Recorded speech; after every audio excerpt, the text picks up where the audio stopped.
Guess what, Dana? Are we live? We're live. Hi, Yeah. everybody. Hi, everybody. Dana's Hello. excited, as you can see, Yes, obviously. because you're such a Trekkie, right? That's why you're excited. You could say that.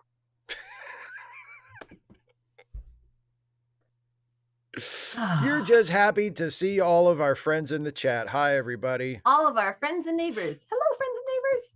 Hello, friends, and hello, neighbor. So, I was watching YouTube earlier, and I was watching a clip from Seth Meyers from Late Night, and I saw the best joke I have seen or heard in a very, very long time. And I'm going to share it with you now. So it was part of a segment. It was part of a segment that Seth does on his show called Jokes Seth Can't Tell, where he has two. Have you seen it? Have you seen this before? Yes. Who was with this him? segment? It's Amber Ruffin. Yes. And well, it's always Amber Ruffin and Jenny Hager. Those are two of his writers that always do this. Amber Ruffin. I love her. She's great. She's great. And this is her joke. Okay. So and for anybody who doesn't know what this bit is, it's Seth Meyers being a cis het white guy, but he's the host of the show, but he has a diverse team of writers, and Amber Ruffin is black and Jenny Hager is gay, and they're both women. So whenever they write jokes that it would feel kind of wrong for Seth as a white dude to say, they do this segment where Amber and Jenny sort of flank him at the desk, and he does the setup and they do the punchline. So the joke is this is Amber's joke. Yesterday was National Silent Movie Day, or as it's also known, the one day a year black people can watch a movie without being interrupted.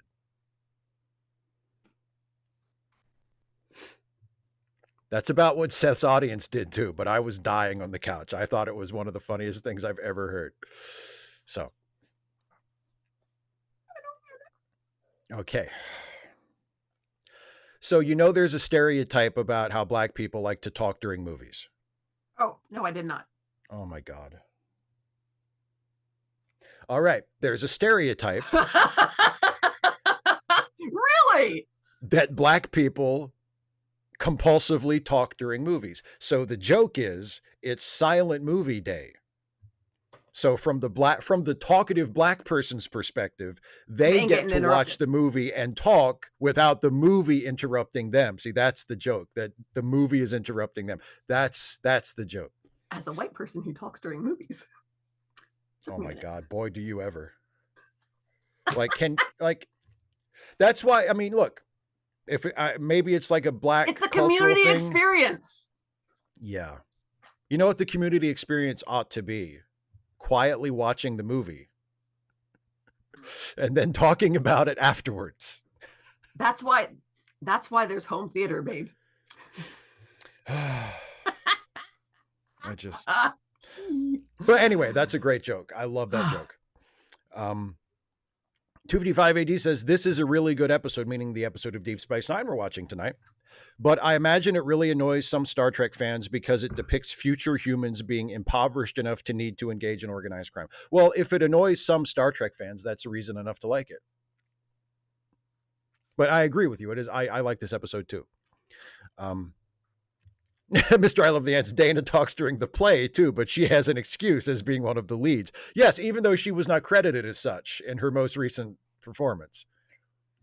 You ain't ever going to let that go, are you? Even though she played Sarah Plain and Tall in the play titled Sarah Plain and Tall, which was adapted from the book Sarah Plain and Tall. But where is she on the cast list? What, like number 5? What the hell? Hey, at least it wasn't in order of appearance, because then I would have been dead last. It shouldn't have been in order of appearance. It should have been Sarah, followed by, what, Jacob, I guess? Or no, Jake. Who's the dad? Jacob. Yeah, Jacob's the dad. Well, he should have been number 2.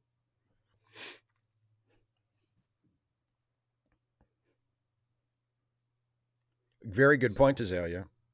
If you talk during the movie, you miss some of the dialogue. This makes you misunderstand things, possibly asking unnecessary questions, possibly coming away with an unfair opinion on the movie. There were so many times, and I'm sure some of you have had this experience as well, when you're like, you see like discourse about a movie online on social media or something, and people have problems with the movie, and it's obvious that they just weren't paying attention to the movie, because it's like they're like angry about something or questioning something or confused about something that was spelled out pretty clearly in the movie. So it's, oh, so you just weren't paying attention. You were on your phone half the time or something. If you watch the movie, if you actually pay attention to the movie. Well, it's like we said in the Gatsby videos. Reading, if you pay attention. Liz says, do I get upset when an actor gets a with credit and you think they should have gotten an and starring one? It depends. It depends on the stature of the actor, and it depends on the role. Now, if they say with so-and-so, and it's like an esteemed actor, well, that's kind of a compliment. It's like, and, they're sort of like an addition to the company. And you're sort of singling them out for, and like maybe like they're because of the nature of their role, you can't really justify giving them top billing, but you want to give them some kind of a special recognition in the credits. So you say with, or you say, if it's TV, you say, special guest star or something. But it's a way of sort of singling them out for extra recognition without giving them top billing. So in the right circumstance, I have no problem with it at all. I mean, if the actor who gets with is like playing the lead character, then no, that doesn't make any sense. The actor who plays the lead character should be the top billed character, or should be the top billed actor. I agree with you, Azalea. I think it's inconsiderate and disrespectful too. But as a white person, I'm not going to say that to a black person. Like, that's not really my place. I'll just grumble about it quietly if I happen to be in the theater. But I mean, that's part of what that's the chance you take when you buy a ticket. I mean, I don't have to be happy about it, but it is going out in public. Yeah. Yeah. I had something else I wanted to talk to you about. Oh, are you excited about the American Revolution? I have no idea what you're talking about. Okay. There's a new Ken Burns documentary coming out in, I think 4 days. And it's about the American Revolution. And I am so ready for it. First of all, it's a new Ken Burns documentary, which I'm there for no matter what. It's Ken Burns documentary about a war. And those are always the best ones, except for baseball. Because baseball wasn't about of war, course. Baseball was about baseball. But yeah, I'm really, really excited for it. I'm really, really excited for it. 6 parts. How are you gonna? What are you gonna do? I mean, you got the Thanksgiving special coming up that you're working on, and you've got your Gatsby reading that you're doing. Yes. Where are you gonna find the time? Oh! Are you gonna watch it on the bike? I might watch some of it on the bike. Sure.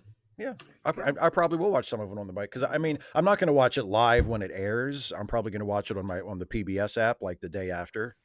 And yeah, I'll probably watch it on the bike.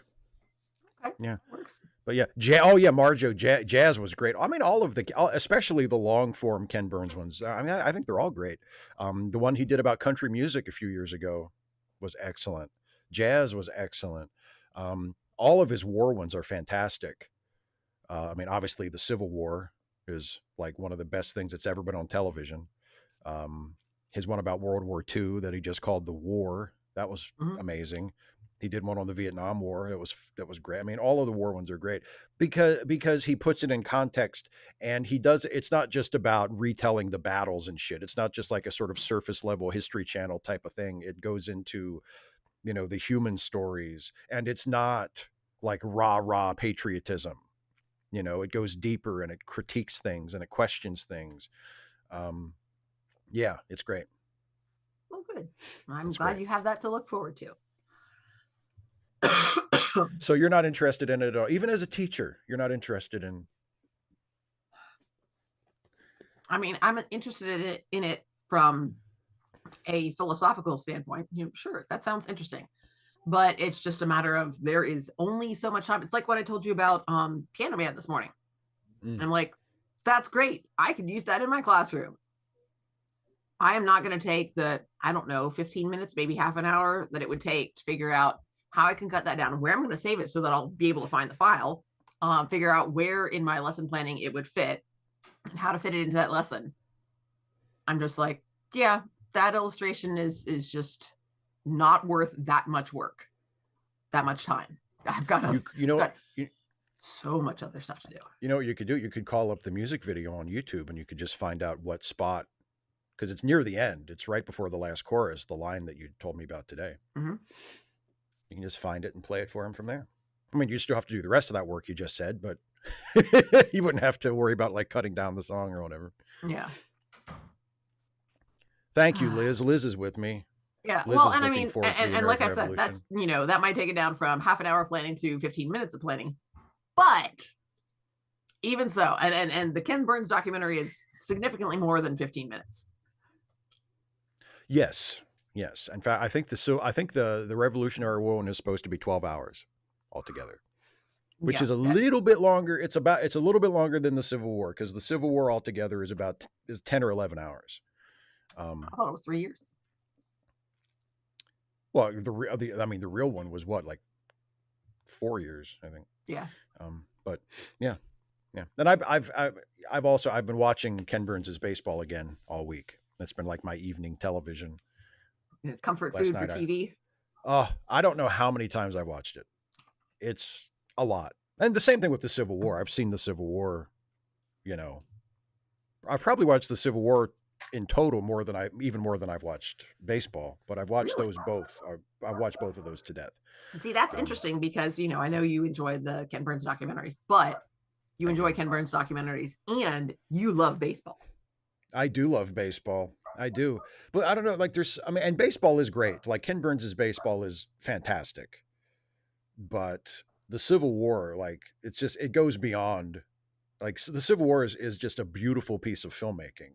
So he did a better job with that one than he did with the baseball one? I think so. I think the Civil War is like his masterpiece.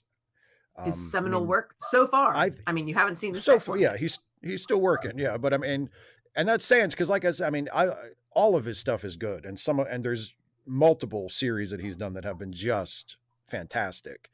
But I think the Civil War is certainly his artistic peak. Yeah.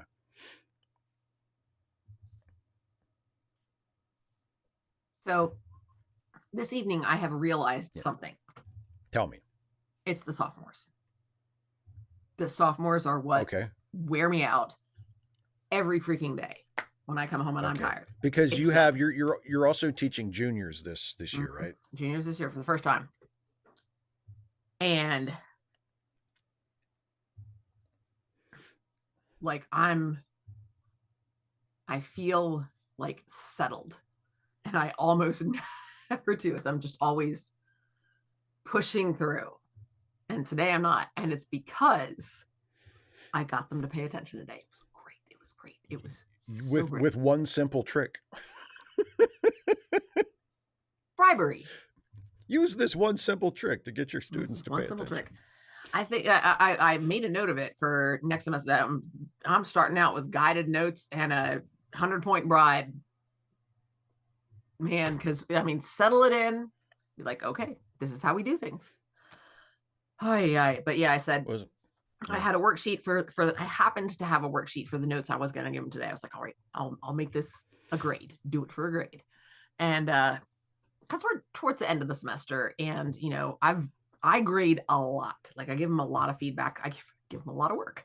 And so I was like, all right, doesn't really align with our standards, but paying attention and asking good questions and, good conversational skills, those are. I was like, so I can arguably make it work. So I said, okay, all you have to do is follow along and copy out the guided notes, and I will take it for a grade, basically 100. But every time I hear someone's voice other than mine, and it's not someone I have just called on, you'll lose a point. You have to raise your hand, wait to be called on. So we need to practice this. We need to practice this. And it worked. It did. It worked really well. They ended up with a 98. Wow, only 2 interruptions. Only. It was glorious. It was so glorious that I stopped early, and I'm going to give them the terms, which are just the last maybe quarter of the notes. I'm going to give those tomorrow. And I'm going to say, all right, almost made it today. We need to get through the last of this. We're at 98. You've only lost 2 points. You know, so we're starting at 98. If we lose more, you'll still probably have an A. But if we can get through the terms with no interruptions, I'll give you the whole 100. So we'll see how it works.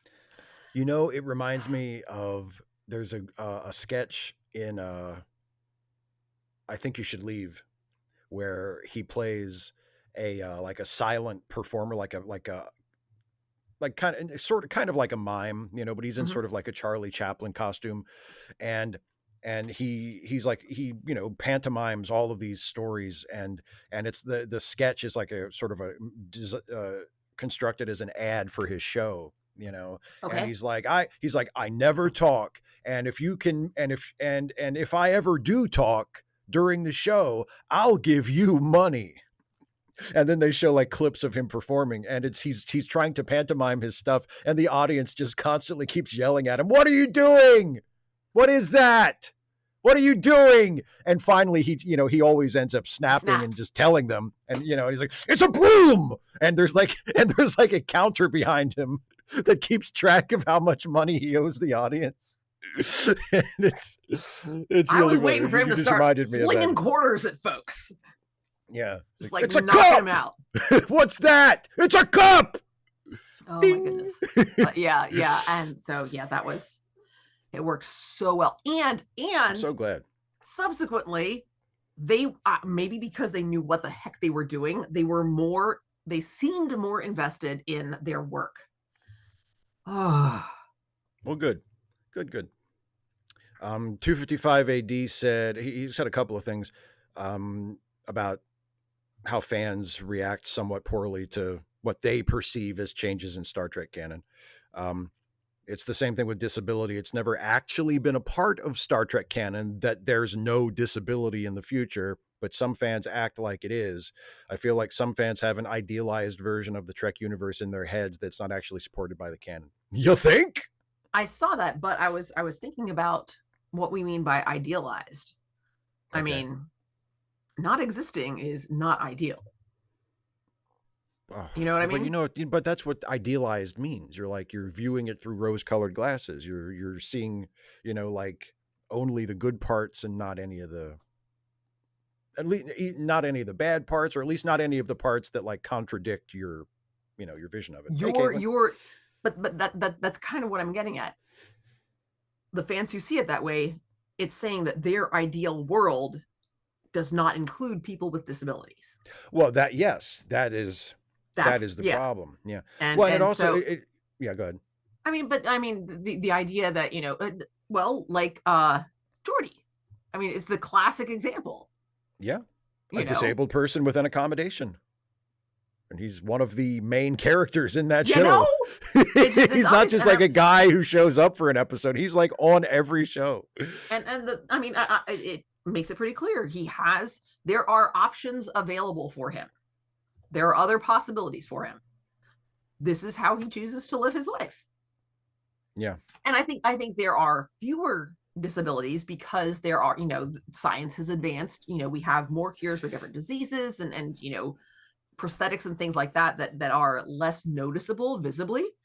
But that doesn't mean that disabilities don't still exist, or that someone, can't find a prosthetic that is comfortable or whatever. So, right. There are, people make choices, and different people make different choices. Yeah. Well, I mean, the most recent example of, go ahead and make your Revolutionary War point there, One Fire. I'll come back to it after I'm done blathering about Star Trek. The most recent kind of flare up of this in the Trek fandom was several years ago, when there was, and I think I mentioned this in a video I did. There was a background character in an episode of Discovery who was a guy using a wheelchair. like on the starship. And Mhm. there were, these kind of fans that 255 AD is referring to that, kind of threw a little hissy fit about it. And they were like, why is there a guy in a wheelchair in Star Trek? Why? They try to get logical with it. And they say, why would there be wheelchair users in the future? And it comes down to that split between, what do you think Star Trek is? Mhm. Do you think it's just a show about some imaginary future that has no reference to our real world? Or do you think it's about us? Because if you think Yeah. it's about us, which, by the way, is the correct answer, if you think it's about us, guess what? People who use wheelchairs exist in our world. So why is it out of bounds to see them represented in Star Trek? Why Mhm. should they not be a part of what Star Trek encompasses, given the fact that the whole point of the show from the very beginning has been to use science fiction as a lens to look at our world and ourselves? Like, that's what it is, Mhm. you know? So, yeah. Erwan Fire says, and regarding the Revolutionary War, in hindsight, the Brits were the good guys. I mean, Not really. the thing is, the thing that always, or at least ever since I found this out, the thing that kind of makes me snicker about the Revolutionary War is like, and we Americans, of course, are very proud of it, and we'll always be proud of the way we gained our independence. But like, Canada basically gained its independence a few decades later just by asking for it. Like, no blood was shed. There was no war. Nobody died. The Canadian Parliament just petitioned the British Parliament and said, hey, can we just like make our own laws without having to ask you guys for permission? And Britain said, yeah, Eh. okay. And that was it.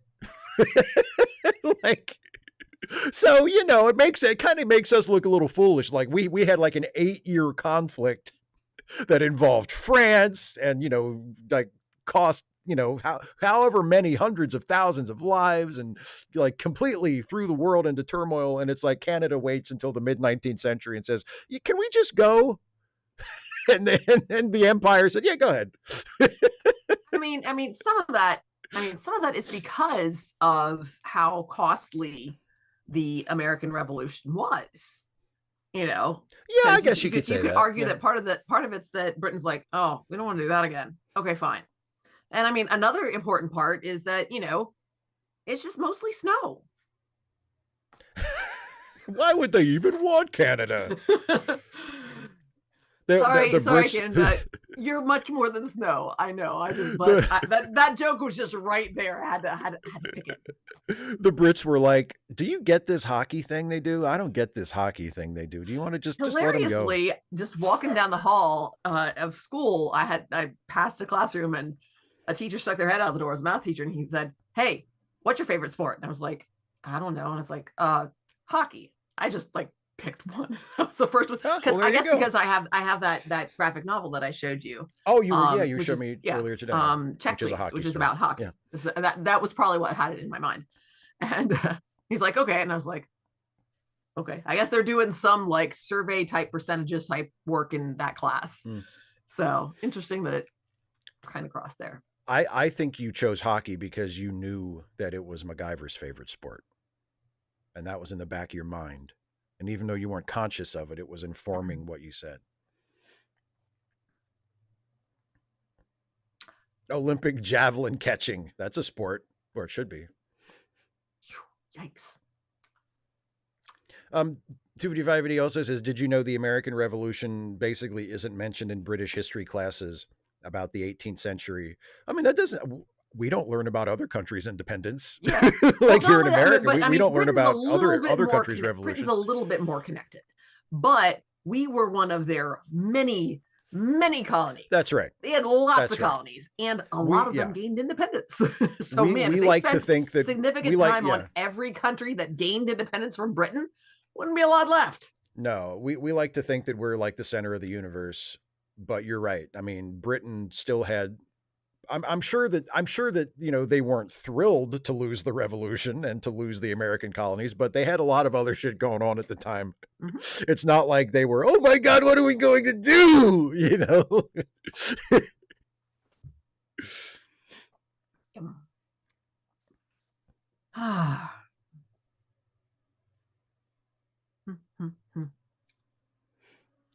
So what do you say? Shall we watch the episode? Let's do.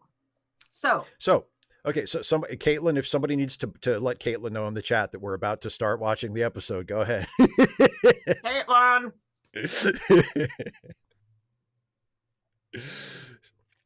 So yes, so we're watching. This is a Deep Space Nine week, and we are watching season six episode season 6 episode 15, Honor Among Thieves. So Dana, would you like to explain how this works? Yeah, David Corton, they were at war with France kind of off and on pretty much forever. That was an ongoing thing. Yeah. And sometimes they were France. It's just kind of weird. So, wherever you've got it, DVD, Paramount Plus, whatever, season 6, episode 15, Honor Among Thieves. Cue that sucker up and take it all the way back to the beginning, 0000. And then Steve is going to say, just get your little cursor ready. Here we go. And then Steve is going to say 3, 2, 1, play. And when Steve says play, we all press play at the same time. And if your device should shut, if you get a power outage, whatever, come on back and join us. Look up here at the time code, and that's where we're going to be. Well explained. Thank you very much. Well explained. All right, everybody. Hope you've got it queued up and ready to go, because I'm about to count us in, and we'll watch Honor Among Thieves. Everybody hit play when I say play. Here we go. He's the boss. In 3, 2, 1, play.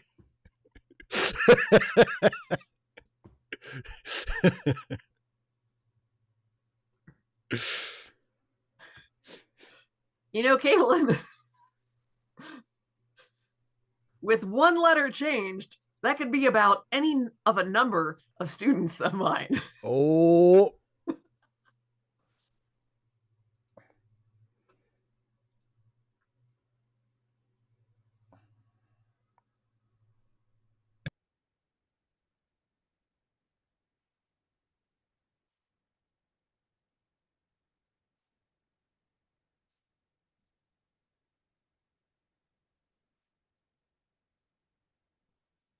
Yeah, and I said you better.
Kristen, we're watching it. Dana and I are watching it on Paramount Plus.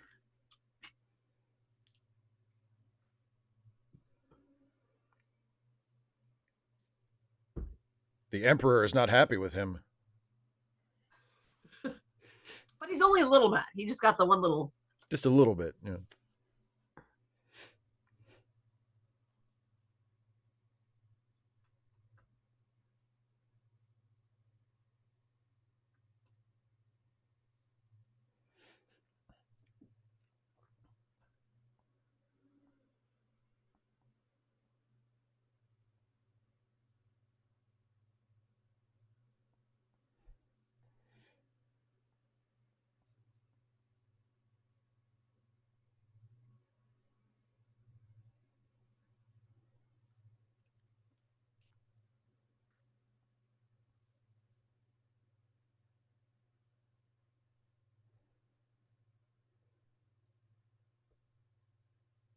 I'm the American Phil Collins.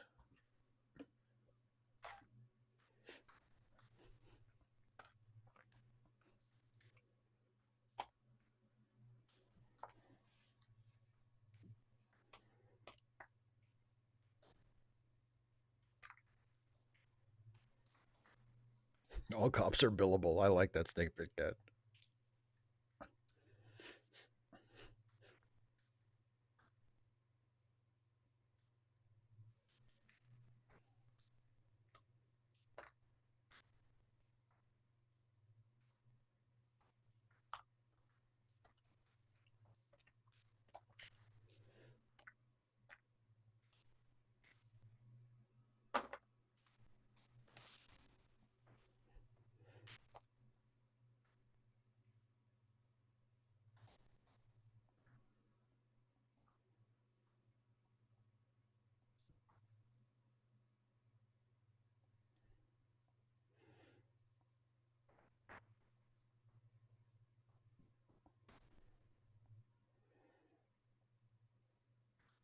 But it was also fun.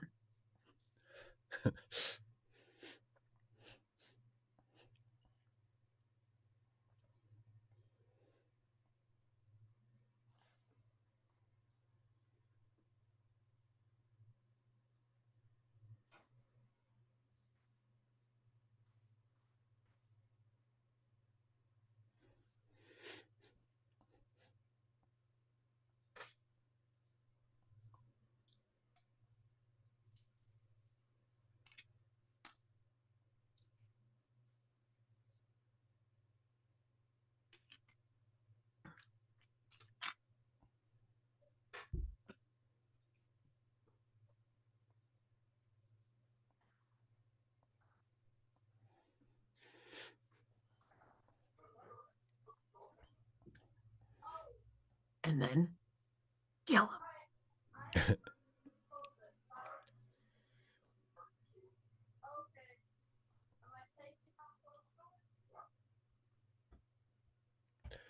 And O'Brien, don't fall in love.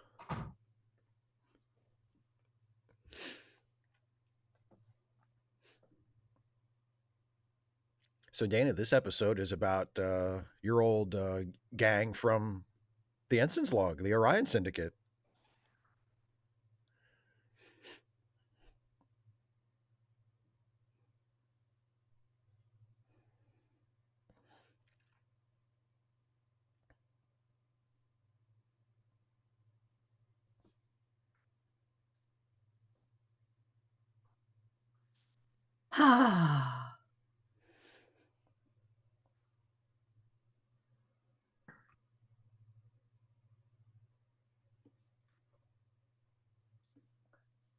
Marjorie, I mean, it kind of makes sense that that's the end, because that's how they explain bringing in an outsider, because they can't trust the people who are inside because of the mole. Right.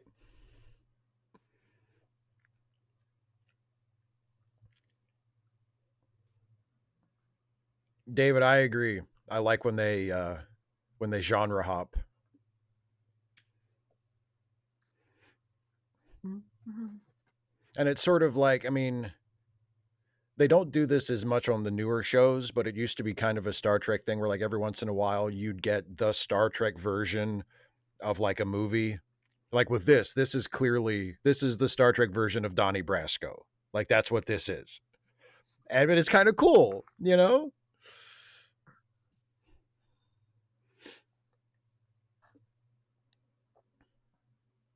Dun, dun, dun, dun.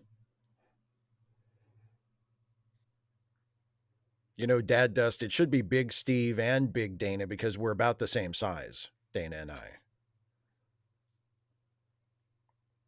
How tall is Ananda? I have no idea. She better be 6 feet. Or what? Apparently, because she's on the Ensign's Log. There's a height requirement. That's true. There's a height requirement. Me too, Liz. The one I like, then the one I don't like.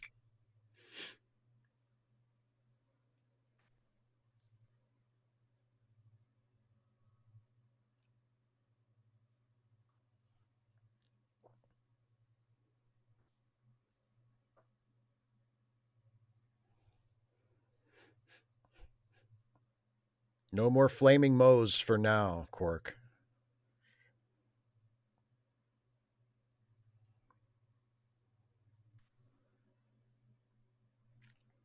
We are both 6'1", Air One Fire.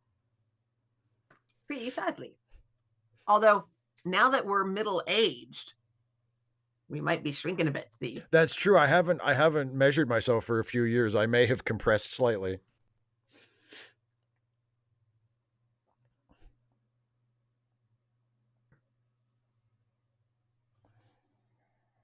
well, the best they can just isn't good enough.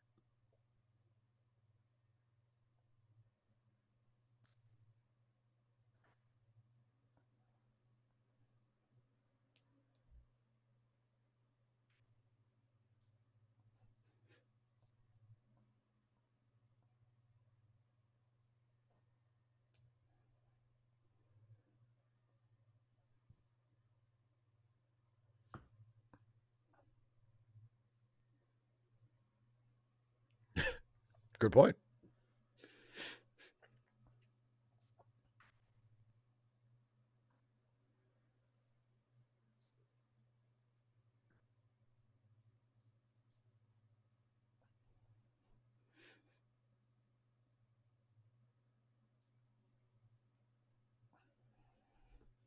Ooh.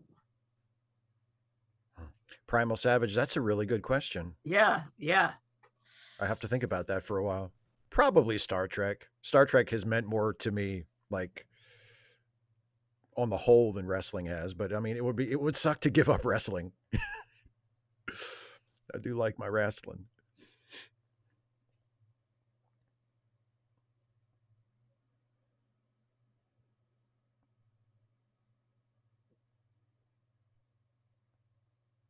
I like how he had it wrapped in a fancy space handkerchief.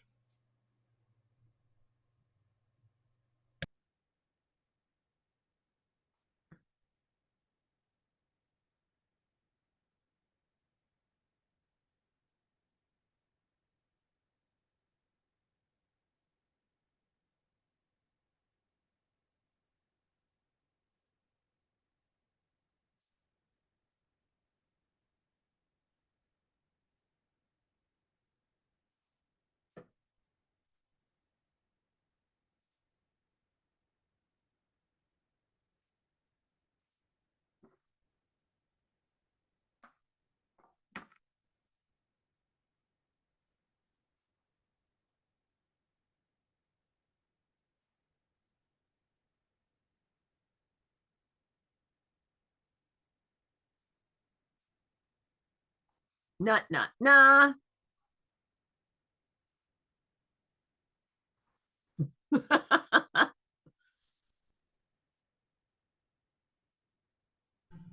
David, there is wrestling in Star Trek on Star Trek Prodigy. Rock Talk was a wrestler in her origin phase before she, before the show started, basically. And don't forget about the Ensign's log. But have we ever done wrestling? Similar. I mean, there's naughty karate, but it's not. It's Not a legitimate wrestling, sport. but it's it's competitive, not. It's a legitimate sport. It's not work. Although I think my character has tried to you know to fix fights before, but it never happened.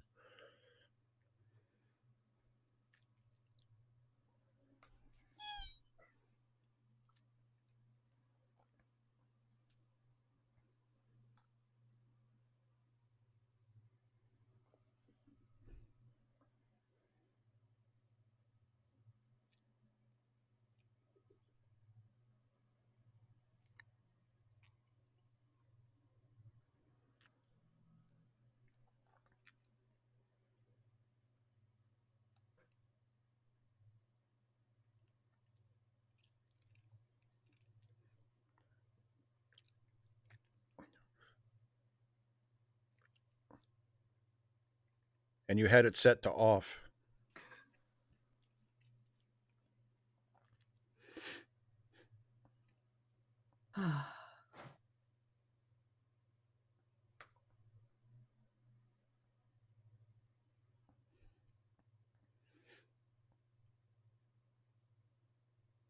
The appropriate response is, I could eat.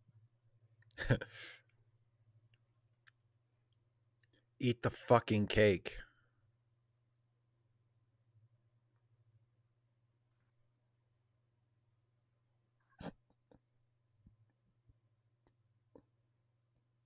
Yeah, I love dry, stale cake. It's my favorite.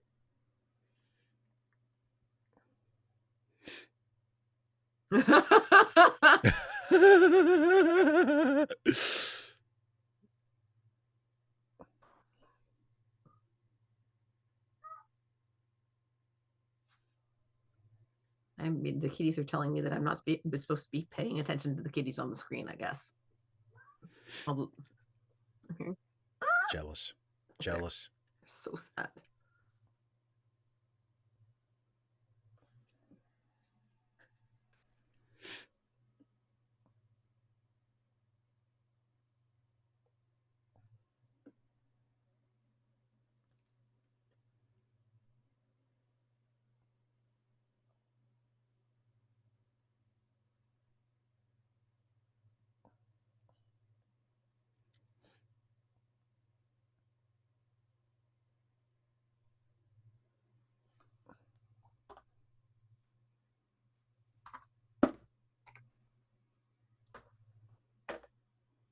I'll give you all this information first, and then I'll decide whether or not I can trust you.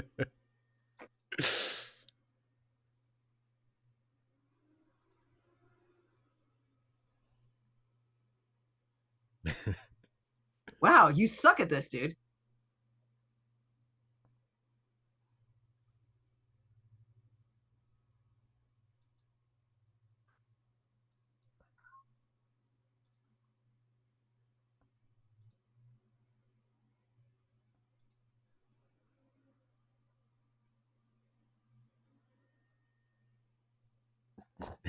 Yeah, Kristen Truth Serum Cake.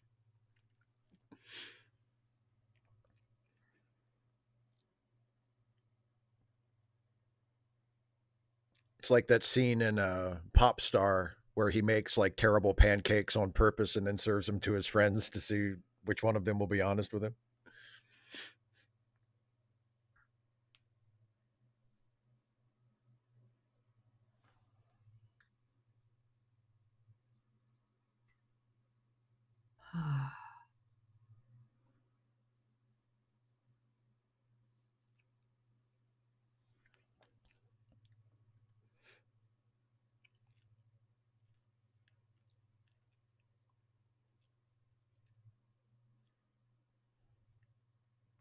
Well, can one of you just tell her?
Wow, that's a really dumb lie.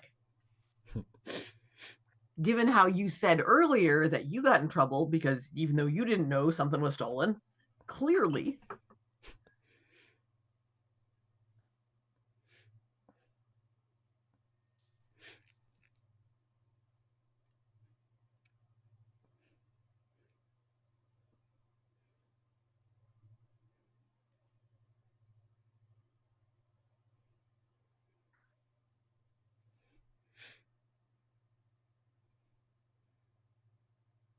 Wow, he looks basically the same.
Changing your tune now, are you?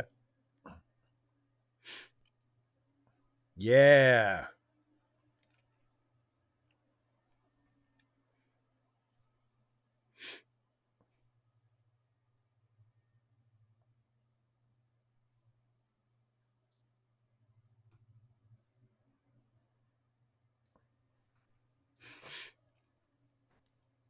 Oh boy.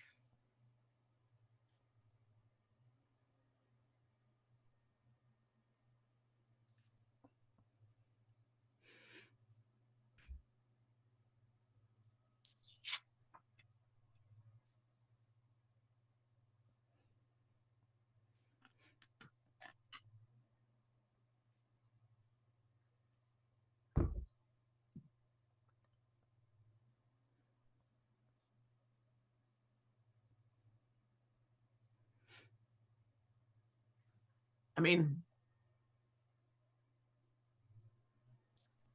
if you're not careful, that's not smart.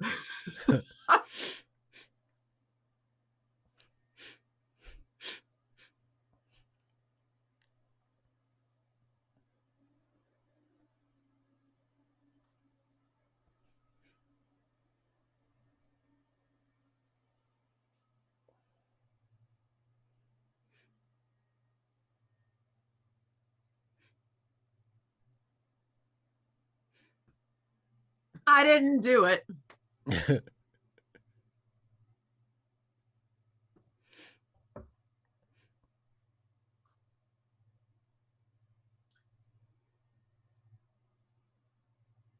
I'm not a spy.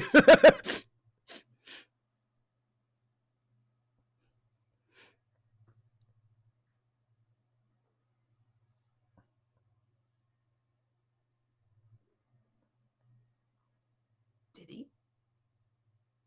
All of it.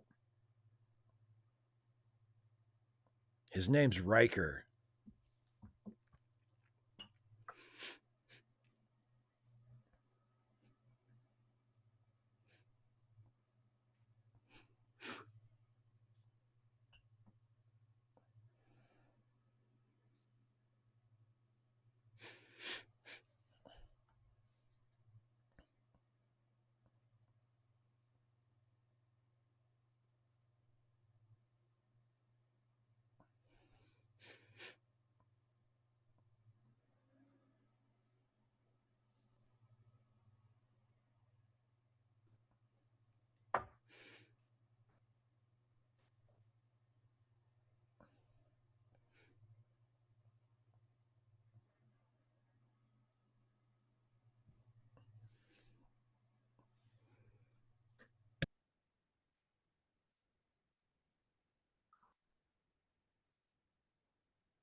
But I thought getting the disruptors was important.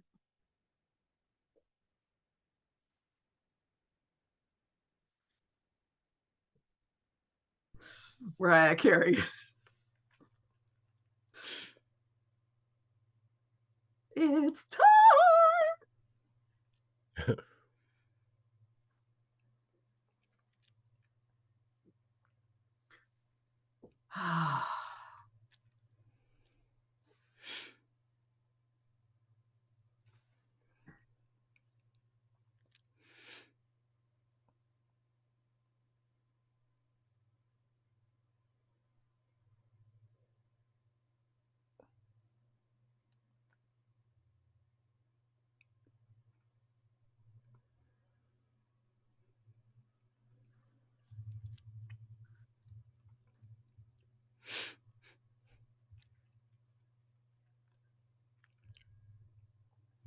It's a good thing I can completely trust you, even though we only met a few days ago.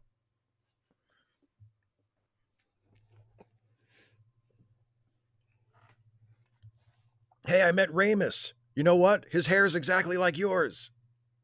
Hey.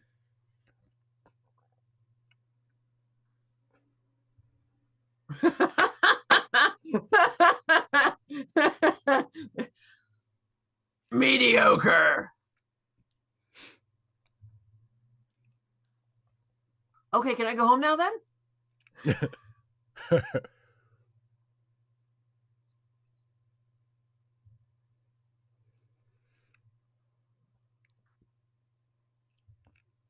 Dramatic music.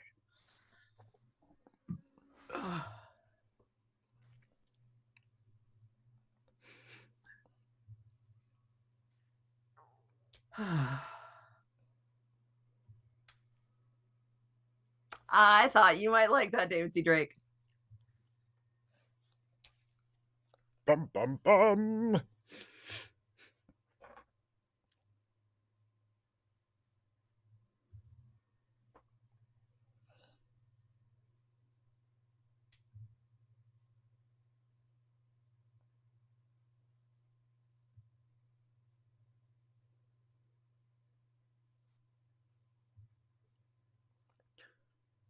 You know, the graphics on this game aren't very good, but it's really the challenge that brings me back to it again and again.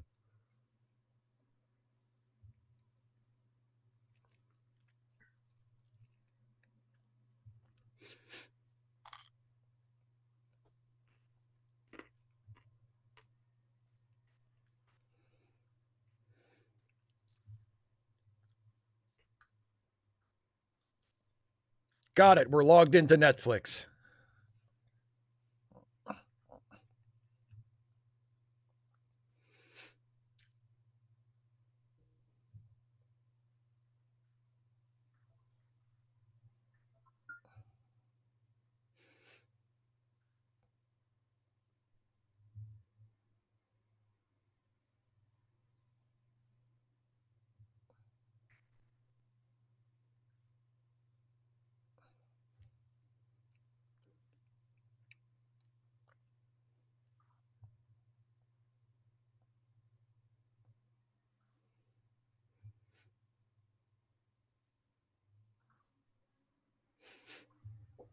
I'm super gay.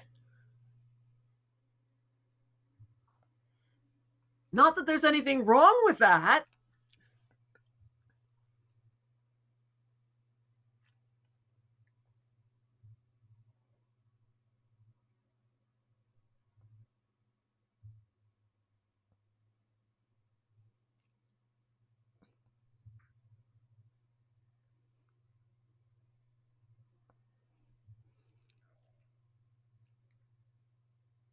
Maybe just, pay her and send her home. There you go. That I promise you that will not hurt her feelings at all. Yeah, I don't think it will.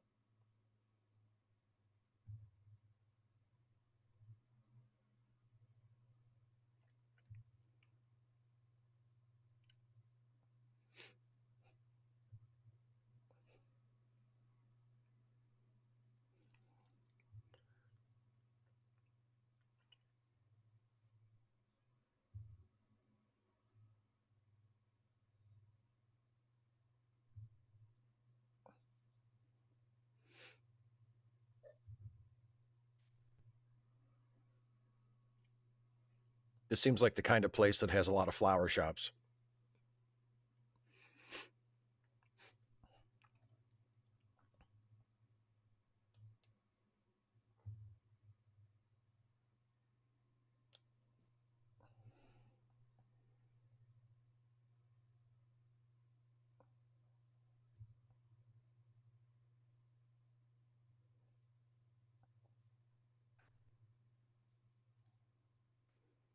Yep, I'm a great judge of character.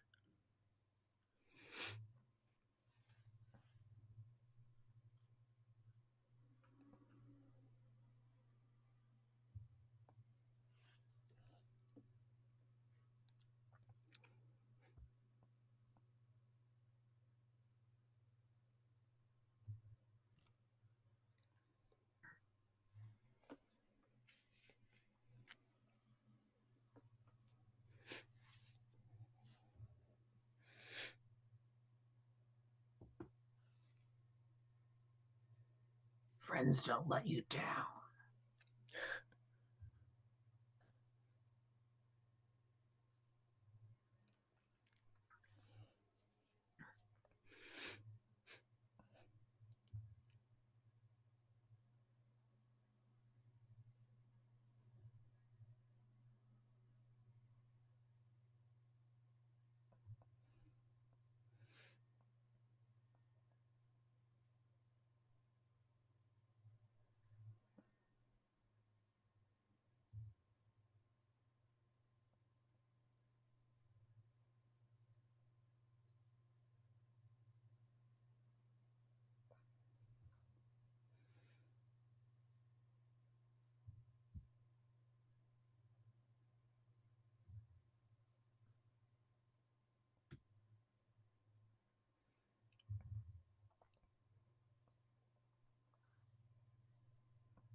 Oh, that one got me.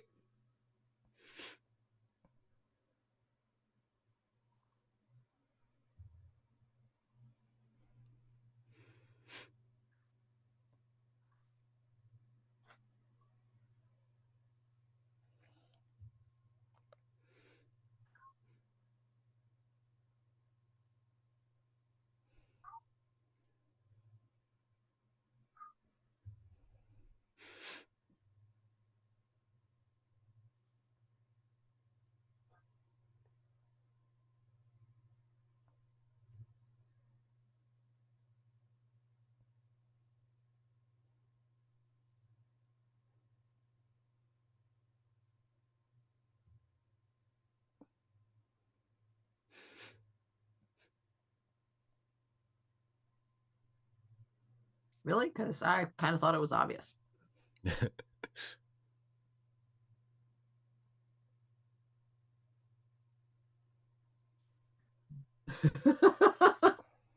As you don't know, Connolly.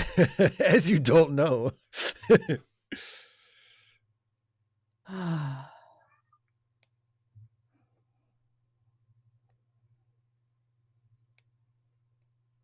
Isn't that fun?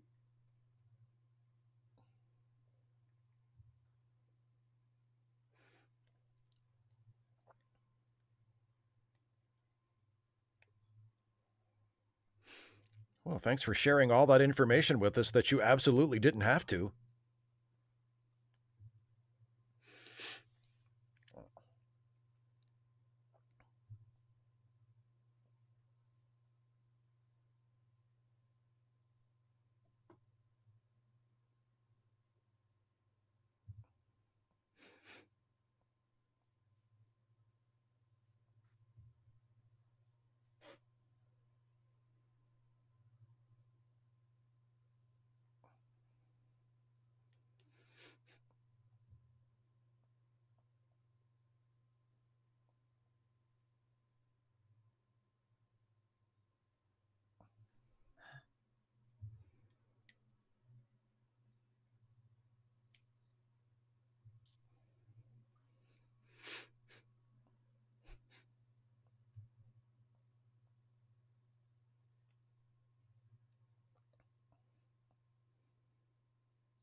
No, no, no, no, no, no, no. We don't want them to be martyrs.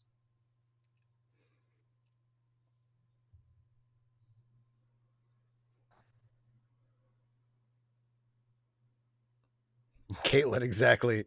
Like, I mean, he's telling us for our benefit, but like, why would the Vorta tell them any of that?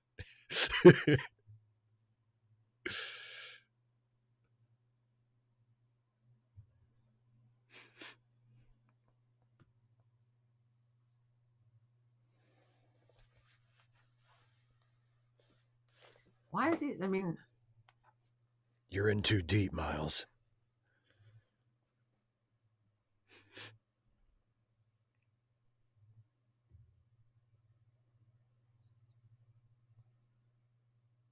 no, but that's not what he said. He said if he's lucky, we'll get to him Right. first. O'Brien is such a You haven't softie. built enough of a case against him. Sorry, not sorry. He's such a softie. Like, okay, Bilby might be a nice guy, but he's also clearly a gangster and a murderer. Like, I mean, he's not really that nice of a guy. He seems incredibly dumb. Well, he's just nice like, to O'Brien. He's nice to me.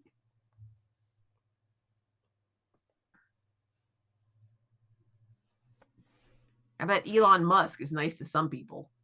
Well, actually, maybe not. I don't know.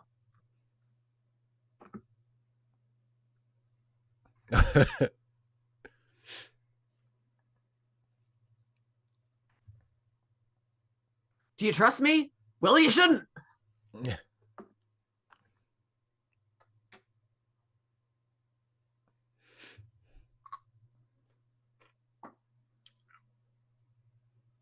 How do you know?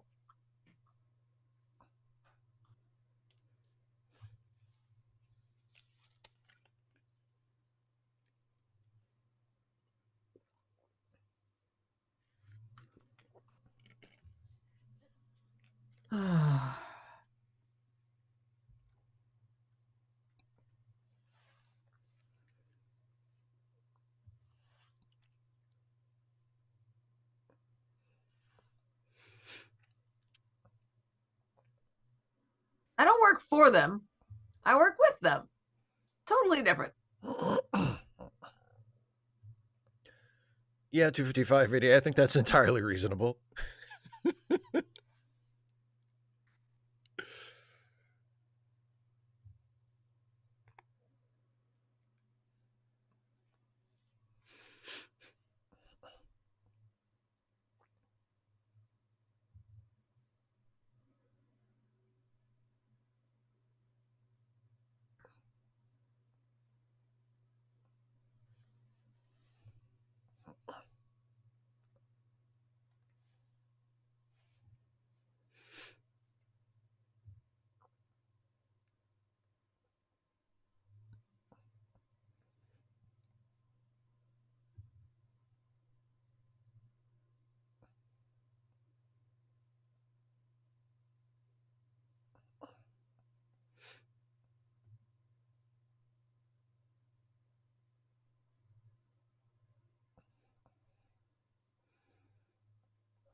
You were dumb. It's in the script.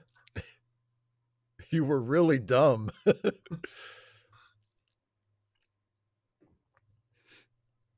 But it hadn't. I'm still incredibly stupid.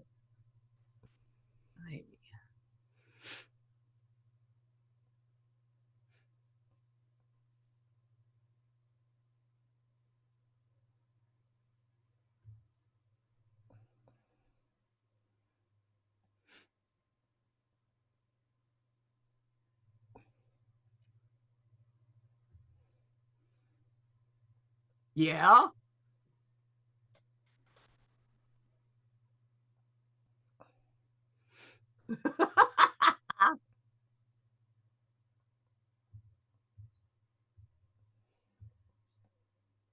We've known about this for some time.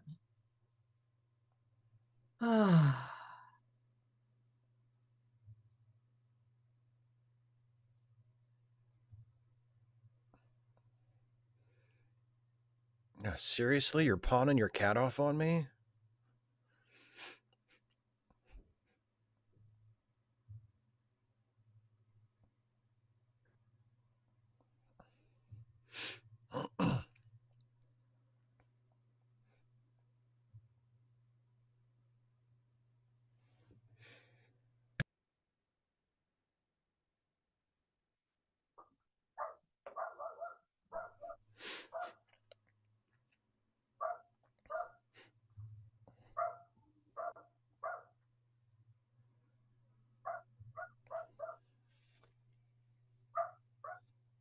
Yeah, his delivery is a lot better in this scene.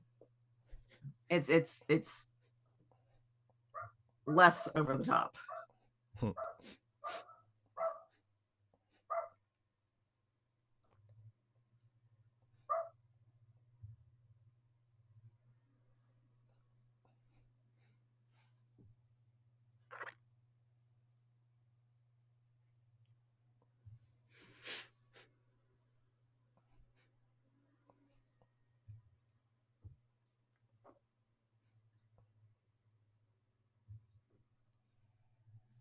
He shouldn't have. Yeah, we realize that.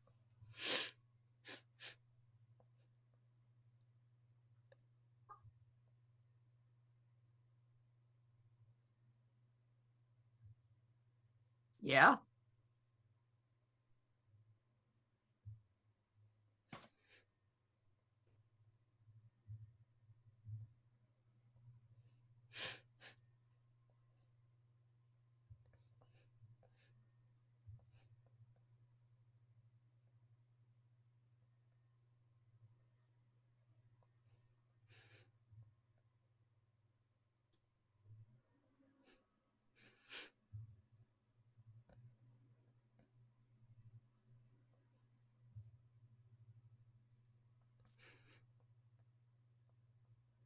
Yeah, 2:55 AD. I'm like, And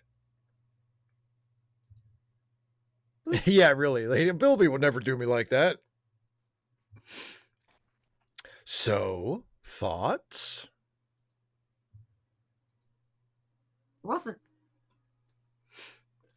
it wasn't the worst 45 minutes I've ever spent. Well, that's good. Yeah, I mean, I like the episode. Watching it this time, there are a couple of things that sort of like I'm way less sympathetic toward Bilby than I was back in the day when I first saw it. I mean, I think the episode wants us to kind of see where O'Brien's Aww. coming from and kind of see Bilby's. And yeah, I'm kind of like, yeah, I get it. He has a family, you know, and he's a little bit of a sad sack because he's like this middle, you know, he's this lower level mafia type guy and he's kind of stuck in this. But it's like, yeah, but he's also like a thief and a murderer. And I mean, I'm sure there's other stuff we can sort of infer that he's involved in that we don't see in the episode. It's like he's not that nice of a guy. And just because he's cool to O'Brien, like if anything, it just shows that O'Brien's a really bad intelligence operative. Yeah. You know, he gets close to his target like immediately. Well, yeah, too close to his target. Like, and Yeah, also that emotionally close. That this guy is this guy is that pathetic because he lets this new guy get, you know, incredibly close to him in, you know, a Well, matter of days or hours, let's be honest. I mean, I mean that's kind of a trope in these sorts of stories, but yeah, it's really obvious it's really obvious this time because of how relatively easy it is for O'Brien to do that. I mean, like because like the exact same thing happens in Donnie Brasco, you know, where it's like, gee, who's tipping off the FBI? Could it be the new guy that none of us met until like a week ago? Like, you know what I mean? Like, but the other thing is the thing we have to consider when we critique that trope in fiction is that happened in real life as well, like a bunch of times. Like there's all kinds of like actual real life cases of like undercover cops and undercover FBI agents infiltrating criminal gangs and doing pretty much that exact same thing. And you could ask the same question, like, did these dumbasses not figure out right away that it was the new guy that was ratting him out to the cops? Honest, You I know, mean, so some of that depends on the amount of turnover that they had. Like, you know, they have to have new guys coming in because a bunch of their guys are getting, you know, arrested.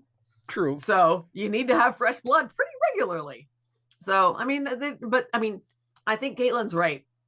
You know, it suffers from time compression. Like, we don't see any other Yeah. new guys, you know, coming and going, and O'Brien's been here longer than so and so, and da da da, you know. Yeah.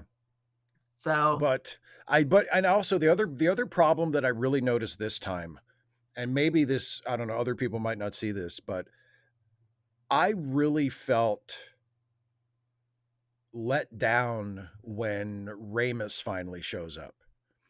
Because even though Ramus isn't like a major character in the story, he's Bilby's boss and Bilby talks about him all the time and he's, you know, he's like this big shot guy. And then when we finally see him, he's just a guy.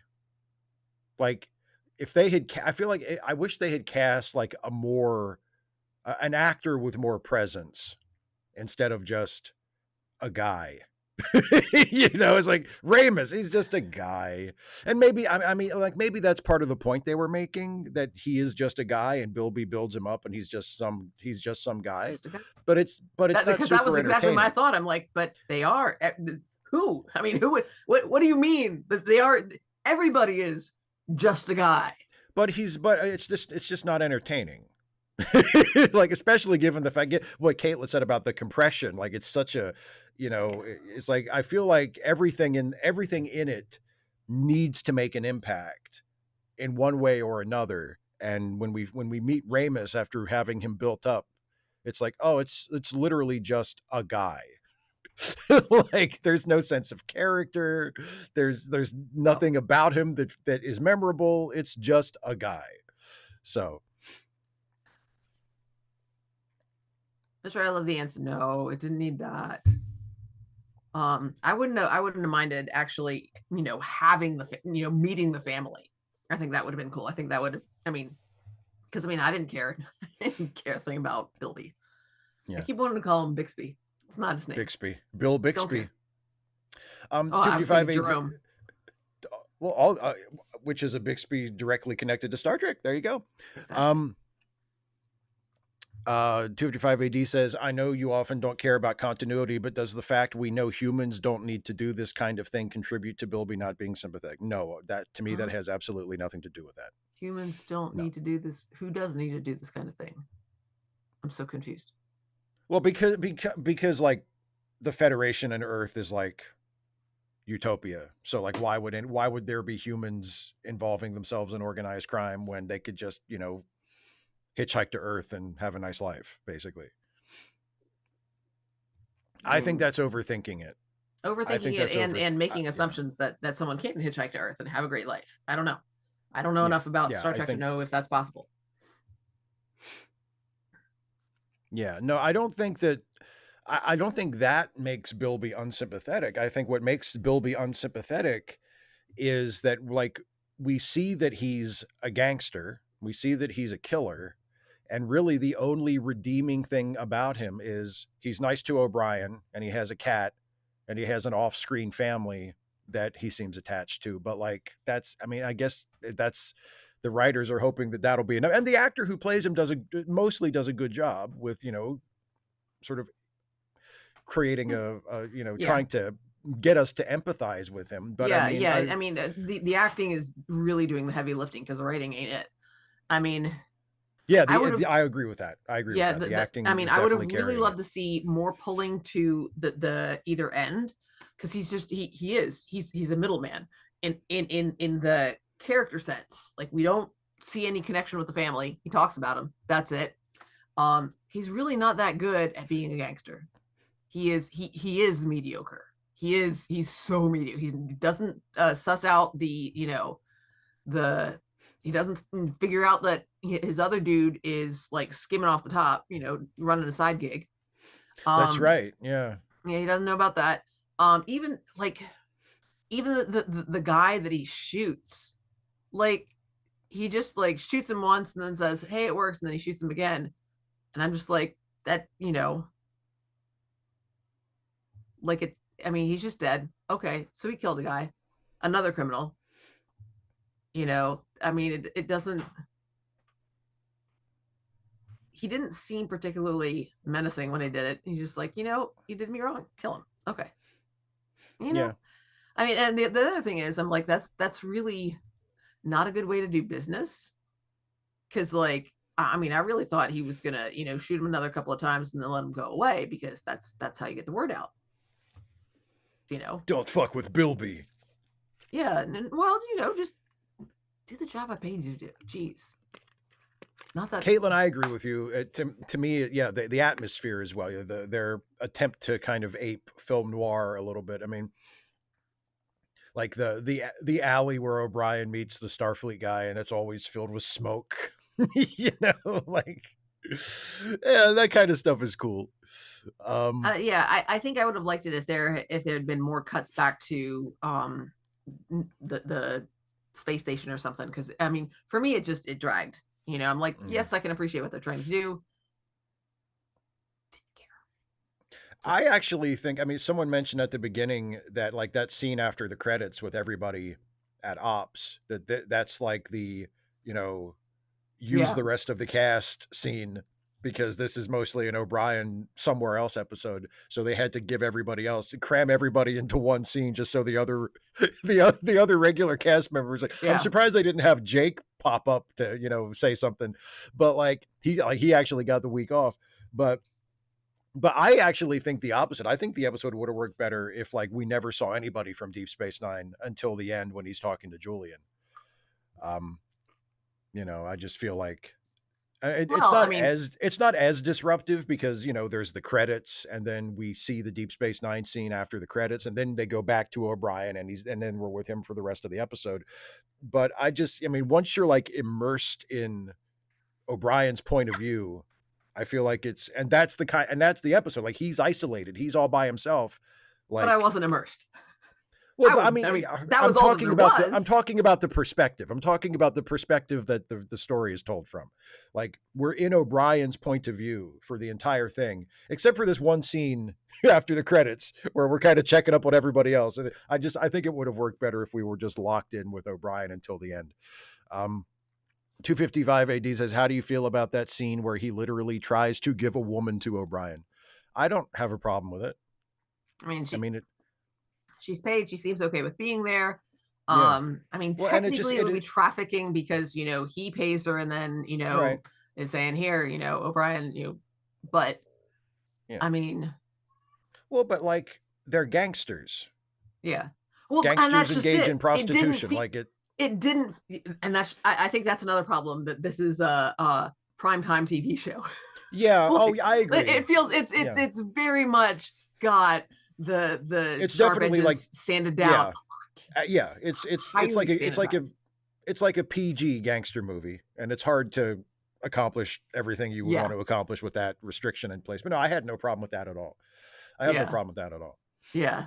Yeah. It's just, you know, she's a nice lady there, and they're, you know, she's there to, I don't know.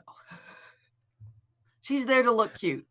Yeah. Again, but you know, it's a little tiny thing, but I like that O'Brien pays her with paper money. I like that they didn't do like a future thing where he had like a pad and he pushed. He was like, "Oh, let me just go ahead and pay you, and you can go home." Beep boop boop boop. Like actually, I like that he actually hands her cash. There's something about that tactile exchange that So you do know. you do Venmo or Cash App? Yeah, exactly. Because like there's, I mean, this one, it's one of my things about Star Trek specifically, but I guess like far flung futuristic sci-fi in general is when they allow the fact that oh it's in the future and things would be different to kind of pull it too far away from our everyday experience. And like in the TNG era, Star Trek really got into this mode where like everybody just pushed a button for everything. Like oh my, we have to reroute power from the engines to the shields. Okay, boop boop boop boop boop. And it's like did it. It's like it's not very cinematic. It's like if It's you not. It's anytime not because you have to have the swipe. You have to have the yeah, swipe. you have to have They this were one. wrong Like with the technology. It's not beep boop. It's whish. it's swipe. Yeah, anytime you can. I've used this example 1,000 times, but I think it's a really it illustrates my point the um in the second of the new Star Trek movies, Star Trek Into Darkness. There's a scene where Kirk basically has to do the same thing that the original Spock does in Star Trek 2 and like risk his life by going into a highly radioactive part of the engine to fix something so that the ship can escape, right? And what Kirk has to do is he gets into the thing that he needs to fix, and it's two gigantic nodes, one on the top and one on the bottom. And the one on the bottom is kind of cocked to the side. So you can see visually, okay, there's something wrong, and he needs to get these two things to line up. And then what he has to do is he kind of like grabs onto an overhead bar and he's just kicking his legs at this big thing to get it to move. And it's just, okay, I get it. I get what he's trying to do. And it's a physical thing, it's a tactile thing, and it doesn't matter that it's the 23rd century and he should just be able to pull a lever or push a button. That's not interesting. That's not exciting. Let me see the characters doing physical things. Even if it's that's why even if it's like I love it. I love when they have like control panels that have like switches and buttons instead of just a touchpad. At least they're doing something mechanical. They're doing something that's moving around. Caitlin, Like Steve likes the big valve. I the big valve. Yeah, see exactly, Caitlin. Give me a character turning a big valve over a character just pushing buttons on a touchpad. David C. Drake. I will say I noticed that, except I noticed I'm like, whoa, those are cool shoes. Why are we looking at her? Oh, we're not supposed to be looking at her shoes. I get it. We're supposed to be male gazing her. Whoops. This wasn't written for me or shot for me. They did give her nice shoes though. Well, she's a high class call girl, obviously. She's been doing well with her chosen profession, apparently. 255 AD says it really is a problem for me that I don't understand the economics of the planet they're on, so I don't know why someone would be engaging in organized crime. I don't care about that at all. I think it's implied at the beginning because they don't have money for dinner. They've been yoinking from different organizations. Yeah.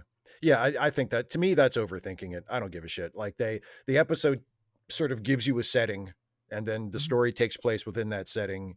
And I mean, there are problems. There are like we've talked about various issues that we had with it. I was not sitting there going, but wait a minute, what are the economics of this planet like? Why are they even engaging in organized crime? Like, we don't know. I don't care. Like, they're gangsters. It's a gangster show. I don't care. I mean, like, and again, that also goes to time compression. Yes, they have 45 minutes. Without commercials to get the point across. Yeah. So, do you feel like playing Wordmaster before we wrap up, or do you want to just let's go for it? I'm kind of the point I can feel like phlegm building up. I'm like, I need to go take some medicine. Okay, we can go quick. So let's try to make this quick. It's up there right now. Everybody can see it. Azalea Jane, like Dana. What even was her last name? What are we talking about? On Ensign's log, Azalea said, maybe Bilby is stuck in the syndicate because he somehow got caught up with them early in Oh, life your and can't get character. out. My character. Dana Clifton. Which is, do you know? Okay, true story. Did I ever tell you why I picked that name? I don't think so. It is my mother's maternal grandmother's maiden name. Oh, cool. Yep. A family name. Yep. Oh, Caitlin, yes, the big vice grip. Yeah, the big the big wheel is stuck, so you have to get the big vice grip for the big valve to open. And then that's not enough, so you need to get a big hammer to hit the big vice grip to jerk the valve loose. There you go. Yeah, they should put that in a Star Trek movie. Okay, we have the Wordmaster. Bob. All right, everybody so can I don't see get to see the thing. Y'all get to see it, but I guess based on the letters that y'all tell me, and because this is Wordmaster, we don't know what the word is, so you can't. It's not a daily, so everybody can guess, and we all work together. Go team us, Steve. Let's start with HEART as my usual first guess, and then we'll see what we get. Heart. Oh my God, nothing. I think this is the first time, or at least the first time in a while, that we've got nothing from Heart. So okay. Well, let's go for Lions. It came up Heart one time, I think, back when we were actually yeah, you're right. So okay. I'm wondering if maybe Lions will be it. No, it's not Lions. Oh, okay, never mind then. But Lions gives us an L and an I, but both in the wrong place. Woo, boy! Wow. So.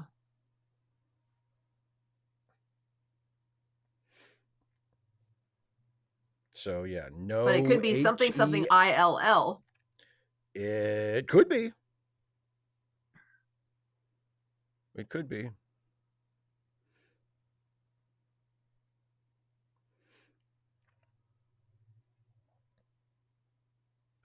And Caitlin, I cannot be the second letter either.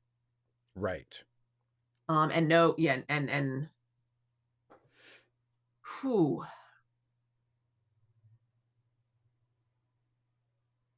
Oh boy.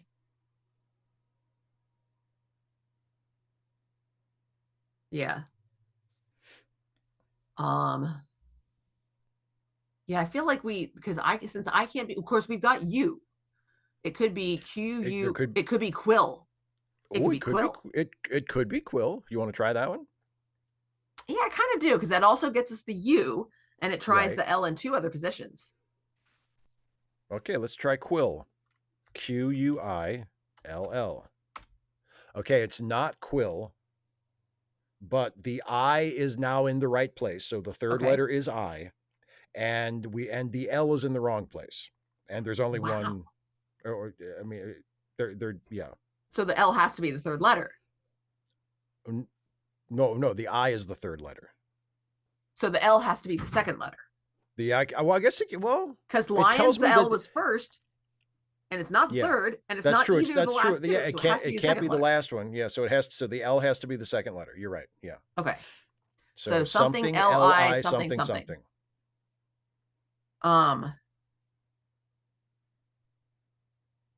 Blimp HB Haga. That's a good one. Oh, Blimp. That's a good one. Now, Dan, we're a little bit past that one. I just guessed Quill. Yeah.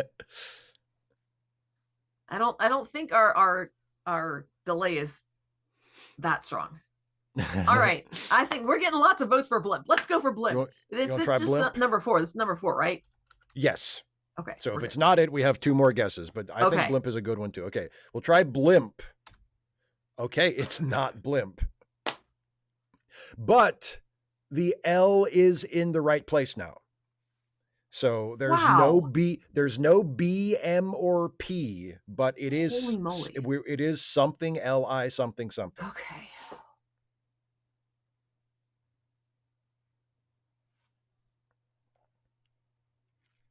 Could it be CLI something? Could it be Flick? FLICK. It could. Hang on. It could also be Cliff. Well, they both use F and C, Let's see if we can get some others.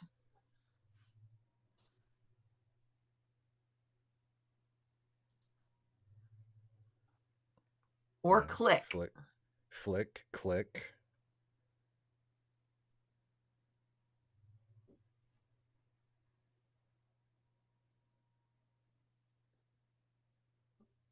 PLI. Could PLI.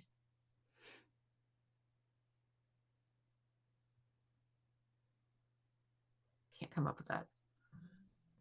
Well, there's no P because of blimp. We know there's no P. Thank you. Yeah, let's try. No, it can't be slick, Caitlin, because there's no S. It can't, and it can't be child because no H. Guess. That's right. And also we know the second letter is L. Right.